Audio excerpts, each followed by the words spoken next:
Hi, it's time for Foreplay Radio Sex Therapy. This is Lori Watson. I'm a certified sex therapist and author of Wanting Sex Again. I'm here with my co-host, marriage and family therapist, Tony Del Medico, and we help couples keep it hot. Foreplay Radio Sex Therapy. You can check us out on the web at Foreplay RST. Find us on YouTube, Twitter, or Facebook. We'd love to hear from you. Lori, where is Foreplay going to take us today? Well, today, Tony, it's Valentine's Day. It is the big day. It is the big day, our podcast release, and one of the biggest days for sex and love out there. I love the title for the show, Great Sexpectations for Valentine's Day. So hopefully, even if we can't say Sexpectations quickly 6 times, we'll have some great ideas for people. Right, but that's a lot that's out there right now. People are expecting lots of different things, and maybe women expect something and men expect something. There's a lot of expectations out there, some of them overt, and I think a lot of them covert as well. So a lot of unwritten rules in the culture about Valentine's Day and a lot of pressure. Right. What do you think men are expecting? You know, a lot of guys that I talk to view Valentine's Day as a bit of a burden, candidly. There's a lot of internal pressure. As I was preparing for the show, I was thinking oftentimes I will counsel couples or individuals just to have a conversation. Hey, Valentine's Day is coming up. How would we like to celebrate it this year? If a couple is struggling, having an honest conversation, you know, flowers and all that really isn't capturing where we're at right now. So how can we honor where we're at and also get through this together in an easy way? And it gets her talking about what she wants. It gets him talking about what he wants. And that to me is the ideal. And then the opposite of that is a gentleman that comes in, a man that comes in that feels like he's under so much pressure to read her mind, to get her the right set of earrings or make reservations at the right restaurant. And oftentimes she will blow that up. This wasn't the right restaurant. How could you have gotten me these earrings? So there's a lot of unwritten squabbling that goes on around those things. It could be devastating, frankly. I agree with you that I think Valentine's Day is loaded with expectations. And I often hear that same thing that you started with, that men feel like somehow or another, you know, I got to do this huge deal. And sometimes they feel like they're trading that for sex at the end of the evening. And there's a lot of resentment. I have to work so hard and all she's got to do is, you know, give me sex. And they feel like it's unfair. I go to all this trouble, you know, and then sometimes sex doesn't happen. It didn't happen the last 3 Valentine's Day. You know, there's a lot of anger that happens with couples that we're seeing. We're tired. We're full. We just want to go to sleep. We're exhausted at the end of the night. Yeah, right. Exactly. Right. Interestingly, you know, it's funny. We jumped right into the more shadowy sides of Valentine's Day. Yeah, well, of course. It's an interesting tidbit. For those of you Greek mythology buffs out there, you know, Cupid with the cute little cherub with the arrow, it comes out of Greek mythology. And Cupid was actually portrayed as the son of, let me get this right, the son of Venus, who is the love goddess, and the son of Mars, the war goddess. So you've got love and war. Love and war. This fine line Sounds between just love and like hate. Marriage. Exactly, yeah. The title of your next book, right? Yeah. But there is this fine line, I think, between love and hate. And oftentimes the pressure of these types of holidays draws that sort of tight for couples, for some couples. And I think you've suggested something about talking about expectations. But oftentimes I hear women say, you know, if I have to tell him what I want him to do, then it really misses for me this wish of spontaneity and him knowing somehow or another that I'm supposed to do. And he's walking in going, well, here, I've got the magic 8 ball. Like, how do I know what's going on in her head? Like, I don't know what restaurant to take her to. It's a double bind, you know. It really is. Yeah, it really can be. Yeah. You know, he's supposed to do it right. And she knows what she wants and she doesn't say. And then if she does say, and he does do it right, she says, well, you only did that because I told you to. Well, you can say the same thing about what goes on in the bedroom between the couple, too. So often men will say, I know that she's only doing this because we've been going to see Lori Watson and she told us to do 20 minutes of this or that or the other. Right. And it's also a double bind there as well. Or she's only doing it because I paid for a $200 meal. You know, basically some sort of exchange. Fee for service. Fee for service, yeah. Quid pro quo. Yeah. If we're going to go highbrow. Yeah, and I think that can create a lot of resentment. I know a couple that, you know, she wanted a big deal. She wanted flowers on Valentine's Day, and they were pretty much in a sexless marriage. And so he went to all this trouble, took her out to dinner, gave her flowers, and again that night they came home, no sex. And I just think that builds a lot of rage because people are coming into this with different expectations. I think the genders often have different expectations. And I think there's a lot of women out there who want Valentine's Day to end in sex. So, I'm not saying that, they just want hearts and flowers and romance and chocolate and an expensive meal. No, I think there's plenty of women who really do feel it as a sexual holiday as well. But they're not the ones necessarily coming to my office. Yeah. Well, I'm wondering if we're being stereotypical or whether this is just our experience. Do you think that in general with Valentine's Day, the pressure's on the man? So it's really not a woman's holiday to come out of her comfort zone and do something special for the man. It's more of a man's duty to make it special for almost like Mother's Day, if you will. Gosh, I just hate that. I know. I think there's something that you're onto that feels right to me in terms of that the man has to do more on Valentine's Day.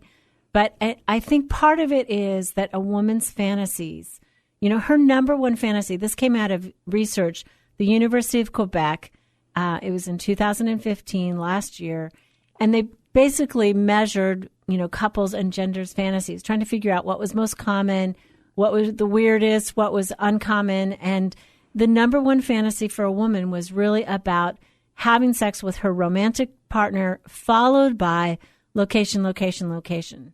She wanted sex in a fantasy location. And so, I think that Valentine's Day kind of fits both of these fantasies for her, that it's going to be very romantic, and it's going to be in a way or place that is romantic as well. And so, I think she's waiting on that to be fulfilled somewhat. I think for women, like, sexual desire is so centered in this focus. Like, am I the center of his universe? And so I tell men, try not to think about it that you're buying sex. Try to think about that you're giving her the reminders that she is the center of your universe. Because he did this, right? He did this when he was dating. He put his resource into the things that made her happy, and it was time, energy, and money. And I think women respond to this kind of thoughtfulness. Like, he cared about me. Mm-hmm. He thought this up. He ordered flowers. He made the reservations. If you're out there, guys, number one thing on Valentine's Day you can do is get the babysitter. So many women tell me, it's easy for him. He picked up the phone once and got the reservations, but I always have to plan it. I always have to make 1,000 arrangements at home so that I can get out. So ask her for the list of babysitters, keep it, and get the babysitter yourself. That to me is over the top romance for a young woman who is struggling with young babies. So guys, do all of the legwork. Just don't put the credit card on the table at the end of the night. Oh, that is so bad, Jody. But it's true, though. All he did was make a call to the restaurant. So okay. I thought you meant put the credit card for her so that she'll give him sex.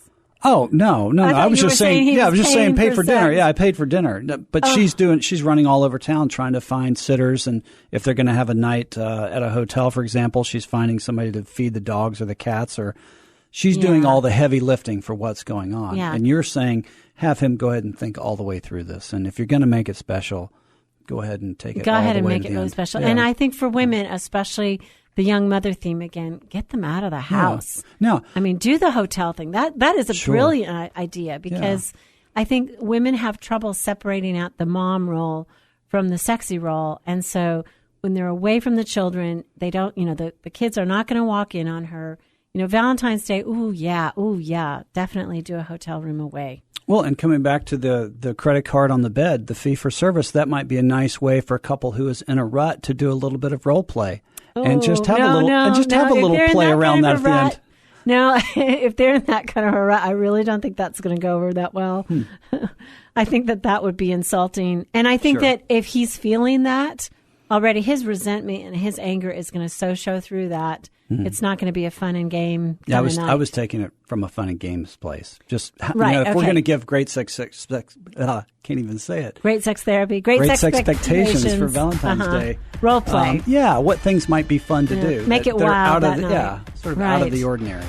Right. If you've got a hotel room, Yeah. Sure. Can you play around the edges of that a little bit? Okay, well, let's come back with Foreplay Radio Sex Therapy in just a minute.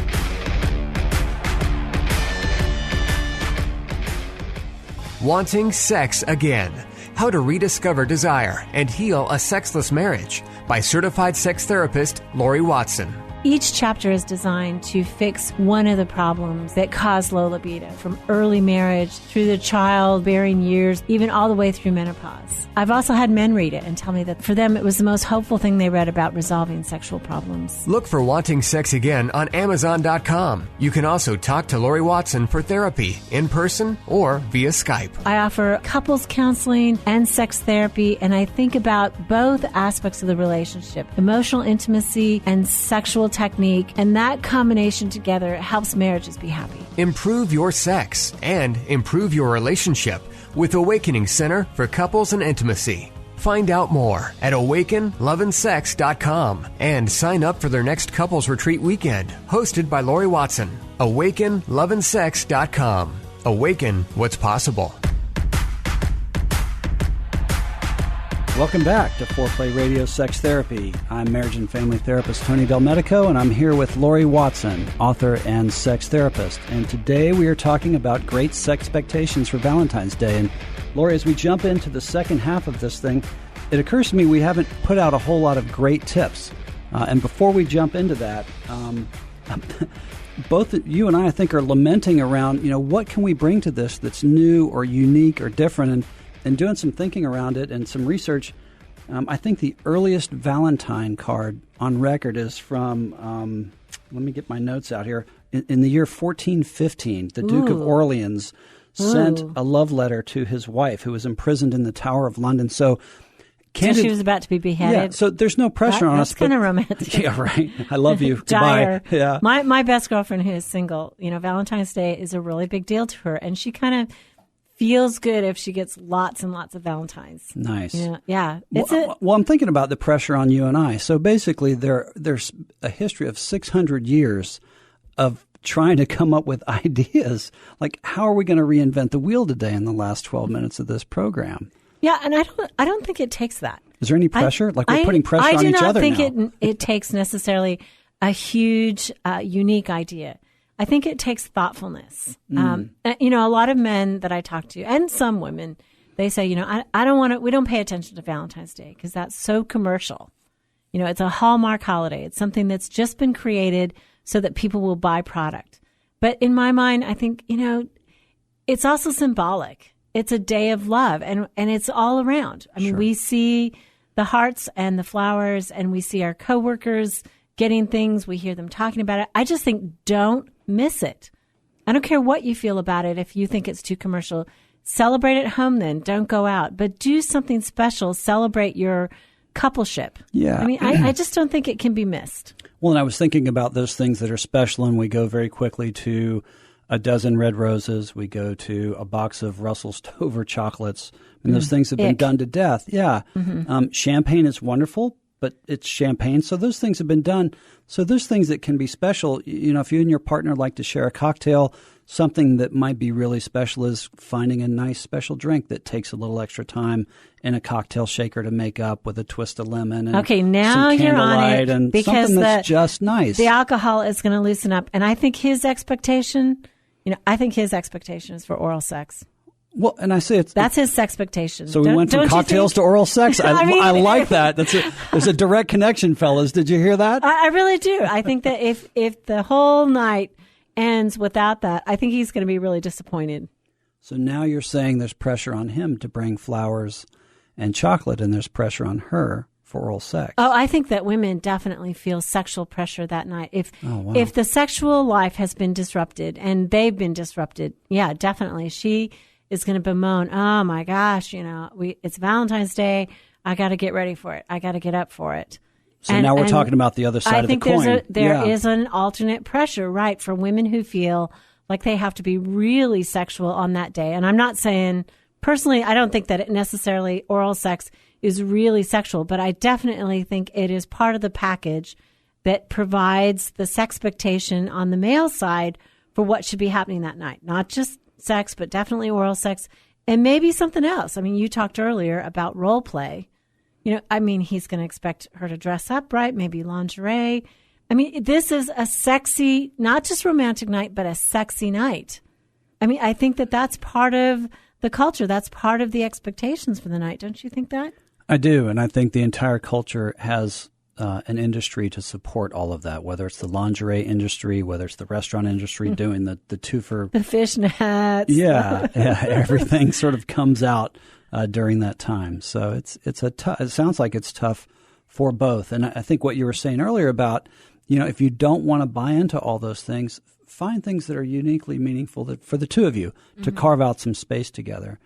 It would be curious to know. I don't think guys can't, just speaking for me, but I've never heard guys come in and say, I know that she's under pressure to perform on Valentine's Day. I think we're typically hung up on, God, do I do flowers? Do I do this? Do I go all out? Do I do nothing? So I think we're sort of lost in our own heads about what to do. So it would be really interesting to have the couple talk about their pressures and expectations and maybe do that over a special cocktail or a special meal that you cook together. For example. And I think functional couples can have that discussion. What do you expect? And that can be exciting. That can lead to a good outcome, a good resolution. I mean, I think what comes into my office more likely is a couple that is disrupted sexually.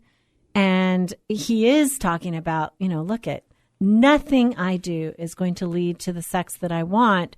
And so he's already feeling maybe pressure to do something right, but he's feeling resentment. Sex is not happening. And I think that what we talked about in the beginning, he's feeling this, I have to put out so that she'll put out. It's a quid pro quo. It's a payment. And sex has devolved into this, I'll do this for you if you'll do that for me, versus, right, kind of sex flowing from a place of love for each other and desire and the wish to please each other and to, make love to each other. So in the podcast today, are we wanting to talk to couples who are struggling? Or are we talking to couples who are already functioning well and giving them some tips to, if you don't even want to buy in to what the culture is serving up for Valentine's Day, something to do? I think one, for me, it's kind of the 3 C's. It's like, 1, it's commercial. Yes, go ahead and celebrate it. 2, I think about it as courtship. What did you do when you were courting each other? I think sometimes men, they will court a client more easily and with more energy and more money than they would ever go after their wife. Right. And they don't think about that as this is a problem. They think this is what it takes. This is what an account takes to be sustained or to get in the first place. And he should adopt that mentality. Go ahead and court her. And I would say for women as well, make it special. Definitely do something. Think about how can you give to him his heart's desire as well. If his love language is sex, and for so many men, it's not that they just want it, that they just want sex. It's that they want sex with her. And that is the way they feel love. So Valentine's Day, it's a celebration of love. And that's my 3rd C, celebrate. So find a way to celebrate in the way that he likes it. And yes, be a little creative for a 4th C. Think about, take the nap, dress it up, set the candles, do the things that get you in the mood if you're a woman so that sex will happen and so that you don't leave this continuing legacy of bitterness over the holiday. In a way, we're sort of putting pressure on both of them now. I hope so. We're saying, well, you should prepare to have sex and you should be going all out to make this happen. Right. You should be reenacting this courting ritual. Right. This is about the last C. This is about change. So do the things. I think women want to feel the center of his universe. I can't get away from these C's. Yeah, the center. Yeah, it's fabulous. Definitely. C. The 5th C, make her the center of your universe. Right. Yeah. And I can think of another C too. That should happen. Reciprocal oral sex, right? Cunnilingus and fellatio. Both of those things make sex a little hotter. So maybe think about those as well. Mm-hmm. But I think that the changing of the dynamic, if it's off, this is a moment of recommitment, her recommitment to his love language and his recommitment to her love language, which might be thoughtfulness. I think that it's not just the money, the dollar value of the gift. I don't think women are hungry just to be bought things. I think that sometimes gifts and flowers are symbolic of his thinking ahead, his planning. And that's what makes her feel special and like she's part of his world because he took the time out of his busy day, his work life, to think about her and do these things for her. So you're really asking, I think, for the guy to drop down and go back and try to re-access some of the feelings when he was first dating her. Yeah, and for her as well. Yeah. What was she feeling? And I think use that to change Valentine's Day. So this has been good. Do you have a tip for the day, Tony? One of the nicest tips, a gift that you can give each other is just sitting down and talking about unwritten rules, unwritten expectations, the pressures that you both feel. And I think that should clear the air a bit and make way for the celebration, however it takes form. How about you, Lori? I'm going to go out and say, give him oral sex, girlfriend. I mean, definitely bring that into the equation. That'll make him happy. Sweet. I got a big smile on my face, hoping that my Valentine's Day goes well. Okay, happy Valentine's Day, everybody. Thanks for joining us on Foreplay Radio Sex Therapy. I'm marriage and family therapist Tony Del Medico. And I'm sex therapist Lori Watson. We'll see you again for some more Foreplay. Hey, help us stay on top here at Foreplay. We'd love it if you would subscribe and share it with your friends. And please take 1 sec and rate and review us. Thanks so much.